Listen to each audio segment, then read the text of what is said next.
Hi, this is Max Schlager, Senior Game Designer for 343 Industries.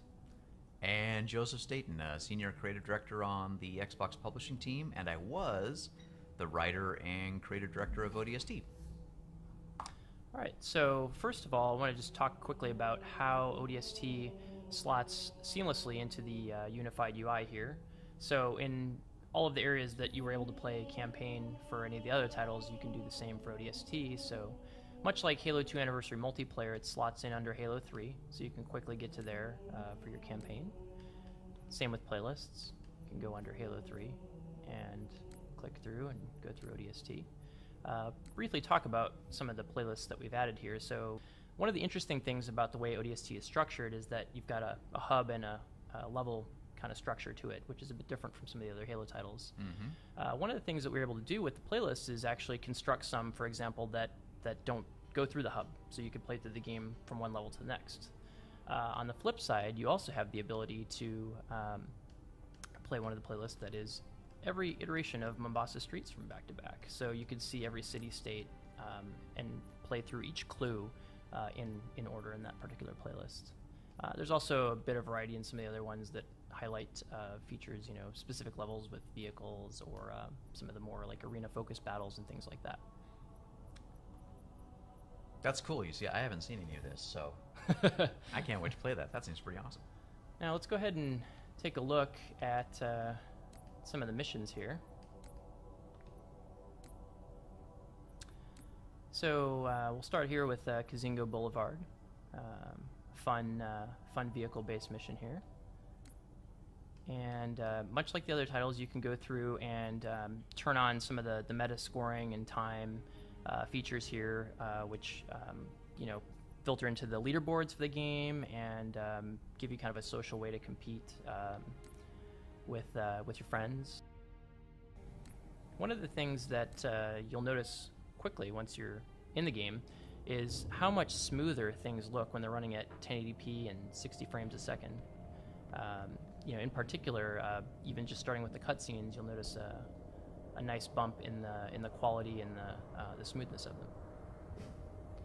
Oh, I remember placing every one of those bullet holes on the wall and all those little spikes.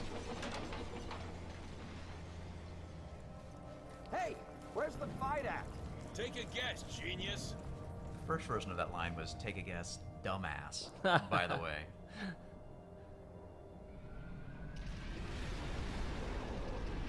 That's C.J. Cowan with the manhole bouncing off his head, or Pat, one of the two, animated that chestnut. All right, so let's go take a look through a level, and just like all the other games, the universal control schemes are supported for ODST. We've added several ODST-specific ones that you can use.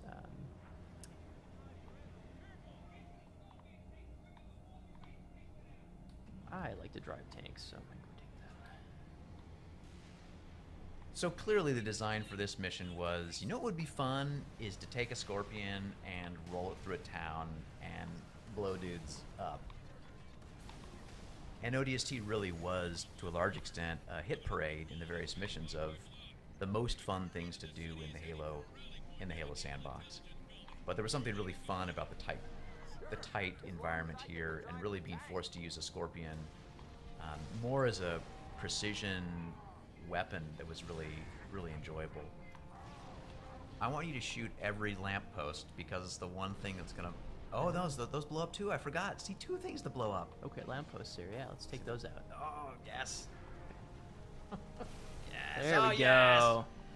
So ODST was a pretty small team compared to the Halo 3 team, and one of my jobs on the game was to place garbage all around the city.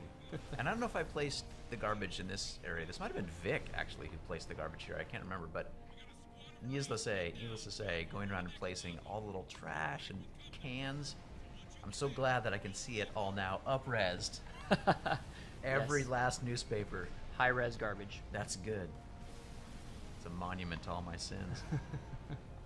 ODST was actually pretty fun. It was the only Halo game that we got to make back in the day where we were building off of an established engine. So rather than reinventing the wheel, we could take the Halo 3 engine and begin to layer features on top of it to make it a better experience. So the compass, the waypoints, all the work we did with the visor mode, we were able to do that because we had some stable code under our feet.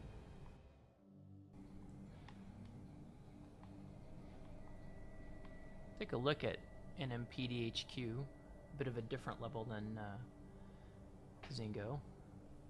Yep, and absolutely, this is probably, well, at least one of my top 3 cinematics from the whole game. Because Romeo is such a complete jerk. Hey, rookie, you out A there? lovable jerk. Respond. That's an order. Give it up, Gunny. Even if he ain't dead, he's lost in that soup.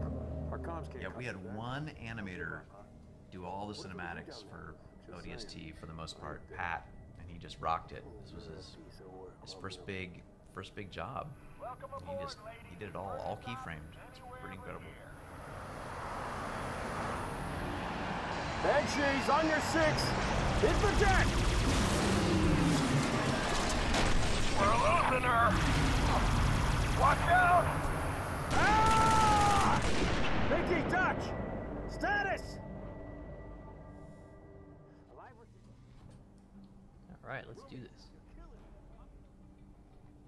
One of the really fun things about ODST was exploring a city at all levels. And one of the design goals and art goals we had early on was to take players from the highest point of the city to the lowest point in the city. And this, of course, is the high point. But just being able to be up in the clouds and see the Halo world from a different point of view. Oftentimes in Halo games, you're traveling from one spectacular destination to the next, and you don't really have time to linger in one spot for too long. But that was really the hope with ODST, is by the time you were done with it, you really would feel like you had spent quality time in a city, learned about it. I don't know, gotten to a place where it felt familiar and a little bit like home by the time you were done. Home filled with thousands of mean, ugly aliens that you had to shoot.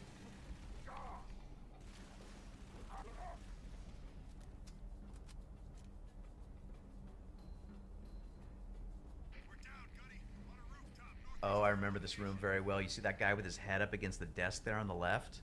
Yeah, you. I'm looking at you, that guy. Placing bodies was such a giant pain in the butt in ODST, I can't even tell you. You had to just drop and hope that the physics landed them in the right spot. And to get that guy with his head perfectly placed against there, that was like 2 hours on a Thursday at 3 in the morning for me. And oh my gosh. But looks good, right? Yeah, that's a That's high quality? quality Quality corpse placement? corpse placement. Good. This room had a lot of corpse placement love.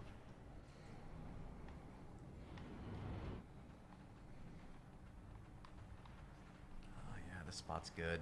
There's lots of cool weapons here too. I think ODST, pound for pound, had more great Alamo encounters than any of the other original Halo games. Again, with limited geometry, you gotta get creative with reuse, but I think this spot in particular is a really good example of just how much fun you can have in a well-designed, tight space with fun toys and lots of bad guys to keep dropping in. It's great too, because it really feels like you got a team up here Yep. taking everything out. Well, this is the time in the story when the gang finally gets together, where everybody's unified, except for the rookie, but everybody's back together again for the first time. There we go. Yeah. Yay! Ah, exploding phantoms are so good. Well, that was great. That was a fun walk down memory lane. It honestly looks incredible. It's a real pleasure to have work that you did a long time ago made even better and prettied up. I think you don't get that a lot in this industry. You make games and the hardware goes away and the software gets stale and you don't get to enjoy them full stop, let alone get to see more beautiful versions of them. So it's great. It's a real treat. Looks awesome. You guys did a great job.